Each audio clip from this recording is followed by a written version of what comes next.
इब्राहिम अलैहिस्सलाम की ज़ुर्रियत से, उनके बेटे जो इसहाक, याकूब, यूसुफ, इनकी जो नस्ल चली है 24,000 कमों पेश अंबिया किराम उनसे आए हैं। बनी इसराइल एक कट्टर कौम थी, फिरौन इनका बादशाह था। उस जमाने में कुरान मजीद के हिसाब से ये एक बादशाह है जिसने खुदा का दावा आलम ऐलान किया, अना रब्बुकुमुल आला, कि मैं तुम्हारा खुदा हूं। बाकी लोग बुतों को तो पूछते थे, बुत परस्ती थी वो तो आम थी उस जमाने में, लेकिन जिंदा इंसान को खुदा मानने वाली कौम उससे पहले नहीं गुजरी। तो फिरौन को अपना खुदा मानना था। एक दिन उसने ख्वाब देखा कि एक सितारा आसमान पर चमका है जिसकी वजह से सूरज की रोशनी और चांद की रोशनी फीकी पड़ गई है। अब उन्हें ताबीर पूछा किसी की, तो क्या बोले, एक ऐसा बच्चा पैदा होता है तेरी हुकूमत को बर्बाद करना होता है। अब इन्हें बच्चा को पैदा करने में जो औरतों का किरदार होता है, तमाम हामिला औरतों को इकट्ठा कर दिया है। मर्द बच्चा हुआ तो कत्ल कर देता, बेगो बच्चे हुए तो जर जेवर पैसा क्या क्या अनाज देता। डिलीवरी टेम्पो बेगा हॉस्पिटल में कैसा एडमिट होती है वैसा फिरौन की वार्ड में एडमिट होना था। मर्द क्या भी नहीं कर सकते थे, ताकतवर था वो, बड़ा ताकतवर था वो। हत्ता के उलमा ने किताबों में लिखा है अपनी पूरी ताकत लगाकर 70,000 बच्चों को उसने कत्ल कर दिया। कितने? उस कौम के 70,000 बच्चे कत्ल हुए। उसकी जो हुकूमत में वजीर थे, मिनिस्टर्स थे, उन्होंने जाकर बादशाह को मशवरा दिए, अगर तू इतनी पॉपुलेशन को खत्म कर दिया तो हुकूमत किसको करता है? जनरेशन इतनी तो हुकूमत किसको करता है? उन्हें क्या कराया, एक दिन मारना बंद करो, एक दिन मारो। एक दिन के बच्चों को छोड़ दो, अगले दिन के बच्चों को मारो, ऐसा बनाया सिस्टम। अल्लाह भी बड़ी ताकत वाला ना, फिरौन क्या ताकत वाला है, अल्लाह उससे बड़े ताकत वाले। जिस दिन मारने का हुक्म था उस दिन मूसा को पैदा कराया, और जिस दिन छोड़ने का हुक्म था उस दिन लूत अलैहिस्सलाम को पैदा कराया। जिस दिन छूट थी उस दिन नहीं पैदा कराया मूसा को, जिस दिन मारने का हुक्म था उस दिन पैदा कराया, और ऐलान किया, लगा अपनी ताकत, मैं मूसा को बचाने में लगा हूं तो मिटाने में लगा हूं। मूसा अलैहिस्सलाम की वालिदा एक वादी में जाकर हज़रत मूसा को जन्म दिया। नबी बड़ा खूबसूरत होता है। औरत जब नेक होती है तो उससे बड़े फायदे होते हैं, जब औरत बेदीन होती है तो उससे बड़ा नुकसान हो जाता है। बनी इसराइल के नबियों में एक नबी थे शमूल अलैहिस्सलाम, बड़े ताकतवर नबी थे वो। जब भी किसी मैदान जंग में जाते तो वो जीत जाते थे, कोई उनका मुकाबला नहीं कर सकता था। उनके बाल इतने लंबे रहते थे, सिर के जो बाल थे उनके टुकड़ों तक थे। उनकी शरीयत में जायज था इनका बाल छोड़ना, हमारी शरीयत में तो नहीं है। हमारी शरीयत में मैक्सिमम गिरदा गर्दन तक। हुज़ूर पाक सल्लल्लाहु अलैहि वसल्लम के बाल छोड़ने के 3 तरीके हैं, कानों के आधा हिस्से तक, लोलकी तक, फिर गर्दन तक, उससे नीचे नहीं है। उससे नीचे वो औरतों की चीज है, मर्दों की नहीं है। और गिरदा रखना भी बड़ी बात नहीं है, उन बालों का हक अदा करना भी बड़ी बात है। बार बार तेल लगाना हिफाजत से। इस तरह इंसानों के हुकूक है, बालों के भी हुकूक है। बाल को रखे मत। हुज़ूर पाक सल्लल्लाहु अलैहि वसल्लम अपने बाल जब रखते थे तो तेल कसरत से लगाते थे। आप बाज़ उलमा ने किताबों में लिखा है कि हुज़ूर पाक सल्लल्लाहु अलैहि वसल्लम इतना तेल सर में बांधते थे, लोग उनको तेली का बेटा बोलते थे। तेल लगाने वाले का बच्चा क्या तुम्हें थे, बहुत तेल लगाते थे। बाल रखना नहीं, बाल का उसका हक अदा करना। अगर रखा बाल आदमी क्या हो गया, वो जीतिया छोड़ लेगो, झुड़पा छोड़ लेगो, चंद्रकांता के सरकार वैसा फिर तो वो नहीं, हक नहीं हुआ। अब तो फैशन है बालों का। हदीस में एक लेवल बाल कटाने की इजाजत है, इधर छोटे उधर बड़े। ये जानवरों की मुशाबिहत है इंसानों की। और बच्चों को देखो, हानी सिंह की कटिंग मालूम है उसे। जिस कौम के बच्चों को हुजूर की कटिंग मालूम रहता था, वो कौम के बच्चों को हानी सिंह की कटिंग मालूम है। हजाम के जाकर हमें बोलते हानी सिंह की कटिंग करो। अब्बा हंसता साइड में खड़को, क्या बड़ा अच्छा काम करा उम्र जाके से। जिन बच्चों की आज तरबियत नहीं होती, वो बच्चे सड़क पर बाप को एक दिन जूता मारे। तरबियत अच्छी रहना, एक निवाला खाना कम खले तो भी तरबियत अच्छी करना चाहिए। शान होना हमारी बच्चे। अगर उनकी कौम उनकी शरीयत में जायज ठहरेगा इतने लंबे बाल छोड़ना, पूरी कौम कोशिश कर दी उनको हराने की, नहीं हारे वो कहीं को भी सही लड़ने। एक दिन क्या हुआ, कुछ लोग उनकी बीवी को कुट्टी में डाले। डालने क्या बोले, तेरे यजमान की वीकनेस क्या हमने बोला, तेरे वजन के बराबर सोना चांदी तोड़ को देती है। औरत जेवर के तो जरा फिसल जाते ना, फिसल जाते औरत, दीन रहा तो नहीं फिसलती। अब वो औरत बेदीन थी उस जमाने में, नबियों को भी बेदीन औरत मिली। लूत अलैहिस्सलाम की बीवी बेईमान थी, लूत अलैहिस्सलाम की बीवी बेईमान थी। हाँ, नबियों की बीवी बेईमान जरूर है, लेकिन बद किरदार नहीं थी, जिनाखोर नहीं थी। वो किसी नबी की बीवी जिना करने वाली नहीं थी, बेईमान थी।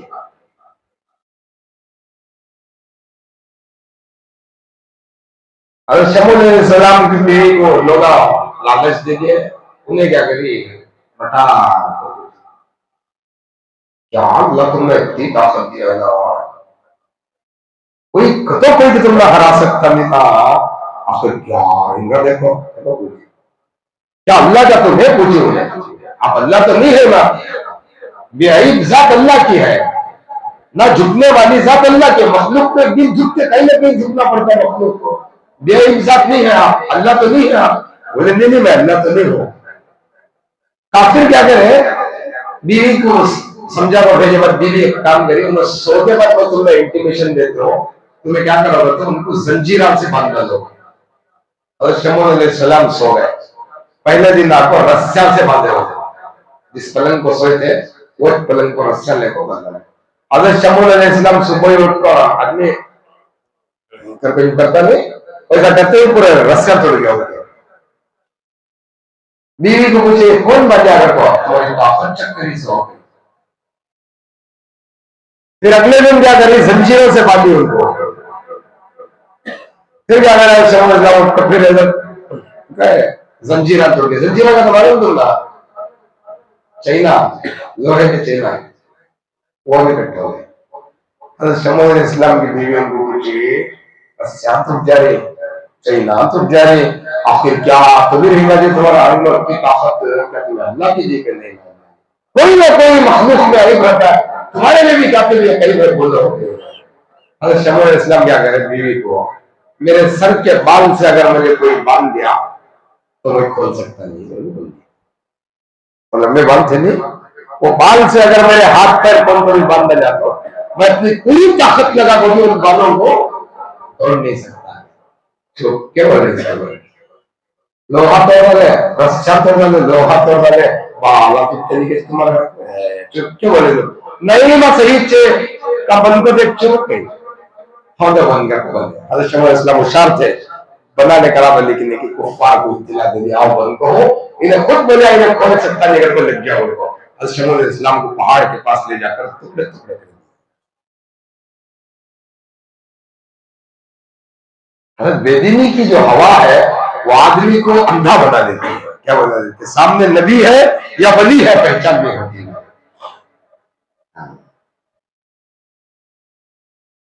और अजीब मखलूक अल्लाह की जरूरत, अनगिनत ऐसे वाक़िए हैं। हज़रत लूत अलैहिस्सलाम के किस्से में भी हज़रत लूत अलैहिस्सलाम को फंसाने वाली उनकी बीवी, फरिश्ते हैं अजाब लेने गए, उन्होंने तुम्हें सुबह को घूम छोड़ा लो, ये पूरी बस्ती को अल्लाह अजाब दे रहा है, बोल नहीं जाओ। फरिश्ते इंसानों की शक्ल में ऐसे खूबसूरत फरिश्ते कैसे रहते हैं। हज़रत यूसुफ अलैहिस्सलाम को देखो क्या बोले, इन्हें इंसान नहीं है मलकुल करीम, ये बड़ा फरिश्ता मालूम होता है उनकी घर, बड़ा खूबसूरत फरिश्ते, बहुत खूबसूरत फरिश्ते ऐसे तो आजाद दिखा दे लूत अलैहिस्सलाम को, तुम्हें पूरा ऐसा ऐसा निकल जाओ, डायरेक्शन देने जाओ, चल जाओ, अल्लाह का अजाब आ रहा है तुम्हारी बस्ती पर, अल्लाह वो बैक वक्त 7 अजाब उस कौम पर आए, कहते बाकी सारी कौमों को एक टाइम में अलग अलग अजाब आया, लेकिन लूत अलैहिस्सलाम पर बैक वक्त एक चीख निकली जिससे इंसानों के कानों के पर्दे पड़ गए। आसमानों से उनके ऊपर पत्थरों की बारिश बरसी, आग आई, लोग पत्थर के बन गए, जलजला आया, बस्ती की बस्ती को फरिश्ता उठा को बहुत दूर तक ले गया, हथेली को इब्राहिम इतनी ऊंचाई पर ले गया आसमानों की कि जमीन के मुर्गे की बाल की आवाज आसमान का फरिश्ता सुन लिया, ऊपर ले जाकर भेजा दिया। बड़े सख्त अज़ाब होगा। हज़रत अलैहिस्सलाम की बीवी पर भी अल्लाह का अज़ाब आया, नहीं मान, काफिरों को बोल दिए देखो बहुत खूबसूरत लौंडे आपको ही कत्ल करना कर लियो। उस कौम का ये बीमारी क्या थी, वो अपनी ख्वाहिश मर्दों की बजाय, औरतों की बजाय मर्दों से पूरी करते थे। अल्लाह का अज़ाब आया। बनी इसराइल ने बड़ी ताकतवर कौम, अनगिनत नबी उसमें आए। हज़रत मूसा अलैहिस्सलाम की वालिदा बड़ी नेक थी, मैं क्या करे बच्चा हुआ मैं क्या करना, अल्लाह की तरफ से फैसला हुआ एक संदूक बनाओ, संदूक में बच्चे को रखो, दरिया में छोड़ दो। वो तो छोड़ेगा एक दिन के बच्चे को, कोई नहीं छोड़ा, लेकिन अल्लाह का हुक्म तो मजबूरी थी, फिरौन के हाथ लग जाते मर जाता था। एक तो बंद संदूक में मौत, संदूक के अंदर बच्चे को रखे, ऑक्सीजन नहीं मिला तो क्या होगा, दूसरा पानी में मौत, इसमें बचेगा तो भी उसमें डूब कर मर जाता है, दोनों मौत भेज दिया। अल्लाह उनकी माँ की आंखें नम थी, आंखों में आंसू थे, अल्लाह तसल्ली दे, डरो न को, मैं इसे वापस तुम्हारी गोद में लौटा दो और इसे रसूल बना दो, क्या बना दो। अच्छा, जो महल था फिरौन का, उस महल के नीचे वो नहरें जाती थी।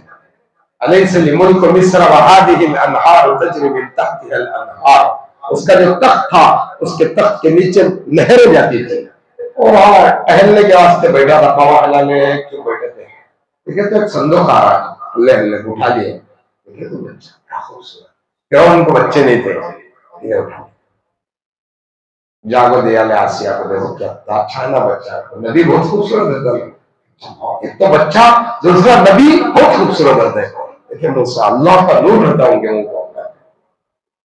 आसिया फिरौन के पास लग गई, देखो हमने तो बच्चे ने की लुड़कले का आगा हमें रख लेंगे, हमारा बच्चा तो बोलेंगे लोग में जरा इमेज देगा।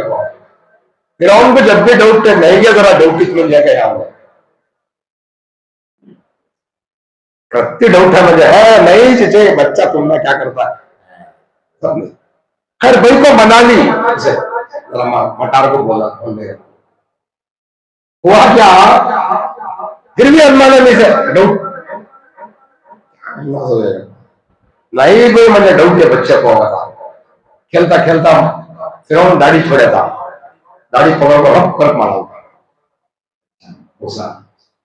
फिरौन बोला नहीं भाई बच्चा मामूली नहीं, हुकूमत ने एक काम करो, टेस्ट ले लीजिए, क्या करेंगे, नॉर्मल बच्चा या तुम्हारी हुकूमत को मिटाने वाला बच्चा, एक टेस्ट ले लीजिए। टेस्ट क्या है, तो एक तबक में हीरे भरो, खूबसूरत हीरे डायमंड भरो, और एक तबक में अंगार भरो, लाल अंगार भरो, बच्चे के सामने रख देंगे, बच्चे को छोड़ देंगे, रेंगने को जाने बच्चा, जो चीज ज्यादा चमकते बच्चा उसे ना उठाता है, अगर इन्हें हीरा को हाथ डाला तो तेरी हुकूमत को खतरा है, अगर अंगार को छिया तो नॉर्मल बच्चा को फैसला।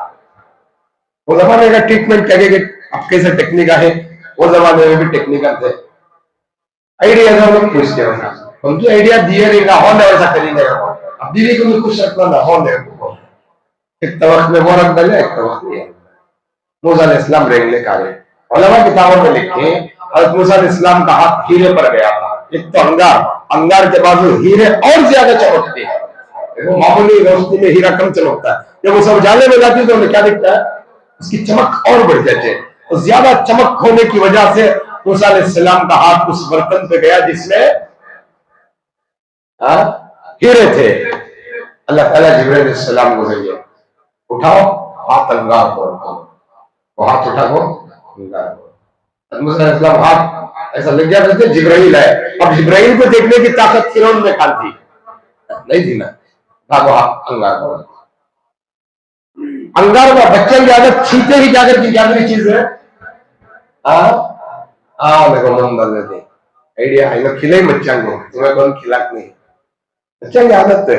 क्या तो हमने हाथ को मिला था, क्या शरीर हाथ को क्या मिलता, मुंह डाल देते। मूसा अलैहिस्सलाम ने अंगार उठा कर क्या करे, मुंह में डाल दिया।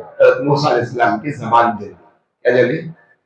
एक दफा हज़रत मूसा अलैहिस्सलाम अल्लाह से बात करते करते पूछे थे, अल्लाह अंगार हाथ से उठाया था मैं, हाथ नहीं जला, मुंह जला था। उठाया था हाथ से, हाथ नहीं जला, मुंह जला था। बोले मूसा अंगार पर हाथ रखने का हुक्म तेरे रब का था, वो हाथ तुझे कैसे जला सकती थी, मुंह में भागा तेरा बचपना था, मैं क्या करूंगा। हाथ रखो करके मेरा हुक्म था। अल्लाह कायनात की हर शय अल्लाह के हुक्म से चलती है, हमारी ताकत से नहीं, हमारी सलाहियत से नहीं, हमारी दौलत से, हमारी इल्म से, हमारे अमल कुछ नहीं चलता, चलता अल्लाह से। एक दफा मूसा अलैहिस्सलाम को पेट में दर्द हो गया। मूसा अलैहिस्सलाम अल्लाह को बोले, अल्लाह पेट में दर्द हो रहा है को। अल्लाह बोले मूसा वहां एक दरख्त है, देखो रैयान के पत्ते हैं, उसे खा लियो। मूसा अलैहिस्सलाम गए, 4 पत्ते तोड़े, खा गए, पेट का दर्द खत्म होगा। फिर एक 2 साल के बाद उनको पेट में दर्द आया, किसे, मूसा अलैहिस्सलाम को। हज़रत मूसा अलैहिस्सलाम को ख्याल क्या आया, पहले बार जब पेट में दर्द आया था तो अल्लाह ये पत्ते खाओ करके बोला था, इस बार उठा के फिर पत्ते खा गए, वो पेट का दर्द बढ़ गया। इधर जाकर अल्लाह बोले, अल्लाह पेट में दर्द बढ़ गया, मेरे पहले खाया था कम होगा। मूसा तुझे कौन बोले पत्ते में शफा है, शफा तेरे रब के हुक्म में है। तुझसे किसने कहा कि पत्तों में शिफा है, शिफा तो तेरे रब के हुक्म में है। वो हुक्म देंगे तो दवा सबब बन जाती है बीमारी का, वो हुक्म दे दे तो बीमारी ही जरिया बन जाती है इलाज का। बच्चे को कैंसर था, किडवे हॉस्पिटल में दिखाते थे, मैं क्या करा, अम्मा घरदार सब बेच डाली। कैंसर का तो क्या करते हैं, इसलिए दुआ करें तो अल्लाह से मुहलिक बीमारियों से हिफाजत की दुआ करो। 10 करोड़ है तुम्हारे पास, कैंसर है, क्या कर दिया, 10 करोड़ है पूरे बंडला बीरों में जमे, काफी रुपया बाहर रखते नहीं, कैंसर है, क्या करते हैं, क्या दोस्ता पैसा देखा थे कैंसर का नफरत आता है, क्या रे करो ये रख लो, क्या रे करो ये रख लो। रातों की नींद उड़ जाती आदमी की, दिन का चैन उड़ जाता है, हाल अल्लाह सेहत का एक स्विच ऑफ करवा जाता है। बच्चे को कैंसर था, माँ घर था, बेचती क्या की करती, लास्ट में इंडिया मसलन होने सब चलेगी, माँ चले आते हैं बच्चा को पाल जाए इंडिया मसलन, अल्लाह के पास मस्जिद अंदर से ठीक होता है। अल्लाह के नाम पर मेरे बच्चे को गोलियां गोली, मेरे बच्चे को दवा तो नहीं दे, क्या तो दे, हमें बड़े दिक्कत से एमपी का फंड दिला आलती, सिद्धरामैया का फंड दिला गलती, ये हमारा खामा उन्हें आया हमारे पास मांगने, क्या तो देना जाना है तुम्हारे को में देने वाले इतना नहीं, क्या दुनिया देता 10 रुपए है, इतनी बड़ी मार को देता है, वो मेरे ख्याल से देने से ज्यादा अजाब इसके सवालों पर अल्लाह करेगा उसे। क्या तो हमने देवाला अल्लाह क्या तो कर ले जाना, हमने क्या है, अल्लाह हमारे बच्चों को इतना बचा रहे, बस हो जाता है। उन्हें मंगी करी, क्या की करी, बच्चा 18 साल का, दिल को चोट लगी, क्या है दर दर के मोहताज होके लाए को, आम की दवाइयों का सीजन चलता था, उन्हें क्या करे इजमान, मैं भी दवा मारने आता हूँ, पूरे मोहल्ले मालूम होगा था ऐसे कैंसर है, उन्हें क्या करे अब्बा तो दवा की बात अभी मारना को, पानी गिनी ढोना को, खाली वो ड्रम में पानी डालती नहीं, उसमें इतनी दवा डालने और पंपा मारना था, पूरे पंपा मार गए, उसको खाना खाने गए, इन्हें ड्रम में दवा मिला था, तो चलो बैठने के आधी बैठल दवा जिंदगी से बेजार आ गया, पी जाओ जाओगा, बातियां पूरे भाग पाए, दवा पी गए, हॉस्पिटल गलत खाई करे चिक्कर पी ले क्या की करे किधर की करे कैसा की उठने लगे इसे कैंसर है अगर को मालूम है किडवे को लग गया किडवे को लग गया दिखाते हैं इसके कैंसर का कीड़ा खाई में निकल गया मेरे को उसके बाद उन्हें 20 साल जी को मरा कहते उन्हें मरने दिया लेकिन अल्लाह बचा के दिखाया ताकत अल्लाह की वतारों में वो हुक्म दे दे जहर इंसान की इलाज का जरिया बन जाए वो हुक्म न दे दवा जरिया बन जाए इंसान की जान जाने का है इसलिए अल्लाह की ताकत से डरना मज़ीद तफसीलात इंशाअल्लाह कल बताओ अल्लाह से दुआ अल्लाह पाक मुझे और आपको अमल की तौफीक दे अल्हम्दुलिल्लाह का शुक्रिया अल्लाह अल्लाहुम्मा सल्ली अला सय्यिदिना व मौलाना मुहम्मदिन नबीय्यिल उम्मी व आलिहि व सल्लिम व आतिना फिद दुनिया हसनतन व फिल आखिरति हसनतन व क़िना अज़ाबन्नार अल्लाहुम्मा हमारे गुनाहों को माफ फरमा अल्लाह हमारे खताओं को दरगुजर फरमा सय्यात को हसनात से मुबद्दल फरमा परवरदिगार आज रहमत का अशरा खत्म होकर मग़फ़िरत का अशरा शुरू हुआ है हम सबकी मग़फ़िरत फरमा पूरी उम्मत की मग़फ़िरत फरमा मस्जिद में आए हैं उनकी जो नहीं आए हैं उनके जो घरों में औरतें हैं अल्लाह उनकी बच्चों की सबकी मग़फ़िरत फरमा अल्लाह इस मुबारक महीने में भी जिनके घरों में बच्चे बीमार हैं औरतें बच्चे बीमार हैं अल्लाह सबको सेहत के फैसले फरमा इलाहुल आलमीन हम आजादी के साथ अपने घरों में हैं मस्जिदों को आ रहे जा रहे मैदानों में फिर रहे दुकानों में बैठ रहे होटलों में बैठ रहे बहुत से लोग हॉस्पिटलों के अंदर लावारिसों की तरह गेटों के पास खड़े होकर एक उम्मीद एक आस से इंतजार में है कि कब मेरा बीमार पति शोहर तंदुरुस्त हो जाए मेरा बाप तंदुरुस्त हो जाए मेरा बच्चा तंदुरुस्त हो जाए परवरदिगार उनकी बेबसी हम तो नहीं देख रहे हैं तू देख रहा है अल्लाह इस मुबारक महीने के तुफैल उन बच्चों पर उन बीमारों पर सेहत के फैसले फरमा आफियत के फैसले फरमा लाइलाज बीमारियों में उम्मत को मुब्तला न फरमा हम मानते हैं उम्मत बड़े संगीन गुनाहों के अंदर मुब्तला है लेकिन ये हुजूर पाक सल्लल्लाहु अलैहि वसल्लम की गिरी पड़ी उम्मत है अल्लाह इस उम्मत की दरबंदों को पैदा फरमा इस उम्मत पर रहम फरमा करम फरमा फज़्ल आफियत के मामले फरमा इस मुबारक महीने में अपने घरों को छोड़कर जो लोग अल्लाह के रास्ते में निकले हैं अल्लाह उनके तुफैल तमाम आलम के बीमारों को शिफा के फैसले फरमा इलाहुल आलमीन इस मुल्क में अमन अमान के फैसले फरमा आफियत के फैसले फरमा यहाँ की रोजी रोटी में खैर बरकत के फैसले फरमा इस मुल्क से मोहब्बत करने वालों को अल्लाह जज़ाए खैर अता फरमा आपस में भाईचारे की कायम फरमा हमारी दुआओं को हजरत रसूलुल्लाह सल्लल्लाहु अलैहि वसल्लम के ज़रिए में कबूल फरमा अल्लाहुम्मा सल्ली अला मुहम्मदिन बिन नबिय्यिल उम्मी व आलिहि व बारिक वसल्लिम अल्हम्दुलिल्लाह रब्बिल